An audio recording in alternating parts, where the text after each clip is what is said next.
If we don't act during that 5-year window, it'll be really scary. It'll be apocalyptic and catastrophic by 2040.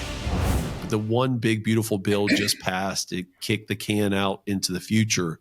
But the numbers haven't really changed. They're still real scary on the future of where we are from a tax standpoint. Is that what your research is still showing? Yeah, I would say they've only gotten worse. And so, I was fully anticipating the Tax Cut and Jobs Act to be extended for another 8 years. Just because the cost of extending those tax cuts was prohibitive. They look at the 10-year window and say, will this dramatically increase debt over that 10-year window? And if it does, it can only be passed through budget reconciliation, which gives it an automatic 8-year expiration date. But they basically made the case that the Tax Cut and Jobs Act is the new baseline. It's the new normal from a budget perspective. Therefore, we're not increasing expense because that increased expense became the new baseline. It's like going on vacation and spending $1,000 more per week, coming back home and saying that new $1,000 increase in our budget is the new baseline.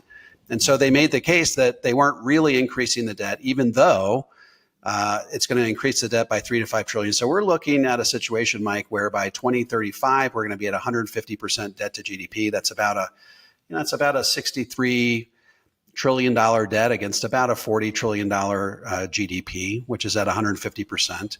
And the scary part, and if we're talking about spookiness, I like to quote a study out of Penn Wharton, which says that if we don't right our fiscal ship of state by 2040, no combination of raising taxes or reducing spending will arrest the financial collapse of our nation. And so I'm telling people, look, this is a temporary, permanent tax cut. The tax code is written in pencil, right? Right. There's everything, if you look at the history of tax rates are by definition temporary. And so even though this is a quote unquote permanent extension of the tax cuts, I'm telling people that we got about 10 years of historically low tax rates to get our fiscal house in order, get money shifted to tax free, because by the time 2035 rolls around, we're going to have about a 5-year window within which to sort of right our fiscal ship of state. And if we don't act during that 5-year window, it'll be really scary. It'll be apocalyptic and catastrophic by 2040. And so I'm sort of raising the warning cry that we do have 10 years to act. And that can be a scary proposition if you don't take advantage of each one of those years, those little mini windows of opportunity between now and then.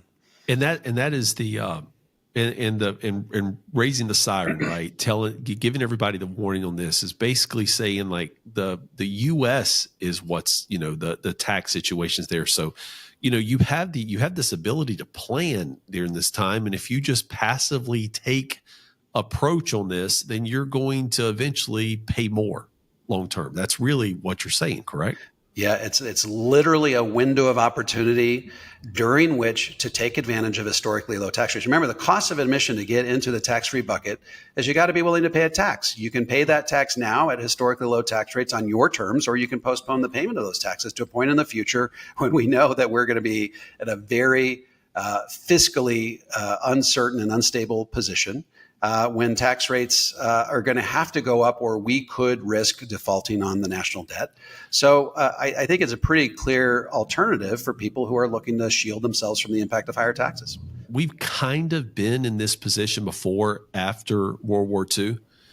And that generation is called the greatest generations for a lot of reasons. But one is not only did they go fight for freedom, right? They fought for what was right.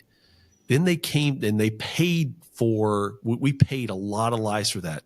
But then they literally came back and they paid off that debt, right? And that's the really intriguing thing, is that the cost of freedom is not free. The debt that was paid in lives, but then the actual cost to pay back those war bonds was a huge sacrifice by a generation. And I just don't know if we have that in us again to keep that going.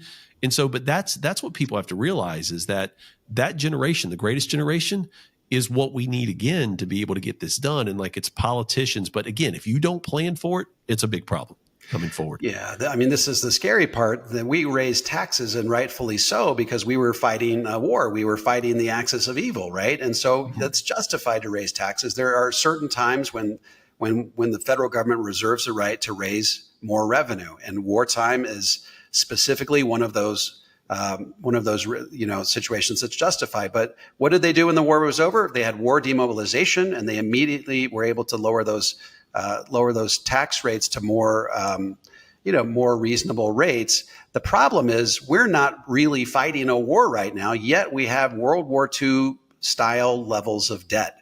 And there isn't anything we can do at this point other than dramatically raise taxes or dramatically reduce spending to be able to, stave off that tax freight train that's bearing down on America. And so I think it's been, and the debt that we've accumulated, 37 trillion, hasn't even really touched the larger problem, which is the underfunding, the unfunded obligations for Social Security, Medicare, and Medicaid, which is about $239 trillion, meaning we would have to have $239 trillion sitting in a bank account today earning treasury rates to be able to deliver on everything that we promised that we can't afford to pay. I mean, that's the scary part, is the debt that we've accumulated that is approaching unsustainable levels doesn't even strike at the heart of the issue that's really bearing down on us. And so I think you rightfully point out the contrast between what happened in the wake of World War II and what's happening right now. Let's talk about the Guru Gap, which was another transformational book that you wrote, and not a book that you wrote to kind of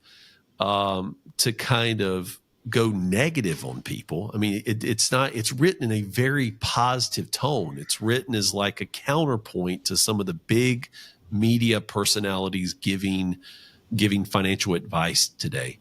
Now that it's written and it's been out for almost a year now, not quite a year, what's been some of the feedback that you have received from writing that book? I've asked a lot of people if I've gotten any reprisals from the gurus that I've talked about. And I had one guru who sent me a letter from his attorney, so I had to take some things out of the book that would have otherwise gotten me in hot water. But otherwise, I think people have said, look, it's a refreshing sort of a take. And why did it take this long for a book like this to come out? And really, the premise of the book is financial gurus think that and this is something Dave Ramsey says specifically. He says, I can help more people in 10 minutes than, Mike Milligan, CFP, can help in his entire lifetime. So the idea is that the larger your platform, by definition, the better the advice, right? And what I found is that the converse is actually true. The larger your platform, the more you have to dispense one-size-fits-all financial planning advice. Therefore, the less applicable it is to somebody's given financial situation. And so my intent was simply to draw a contrast between what these gurus have been saying about certain financial tools over the last 40 years and what PhDs in academia have been saying. And those two viewpoints couldn't be more diametrically opposed. And so I just wanted to strike a contrast and engage the American public in a dialogue over sustainable retirement planning principles. And that was really the goal. It wasn't to, make a personal attack on Dave or Susie or Ken Fish or anything like that. It was just to, start a dialogue with the American public over sustainable financial planning principles in retirement. I think Dave Ramsey's done an amazing job at debt. Right. Absolutely. He's transformed so many people from living a life that was going to end not in physical and like bankruptcy to actually getting them to budget and debt. I mean, absolutely amazing.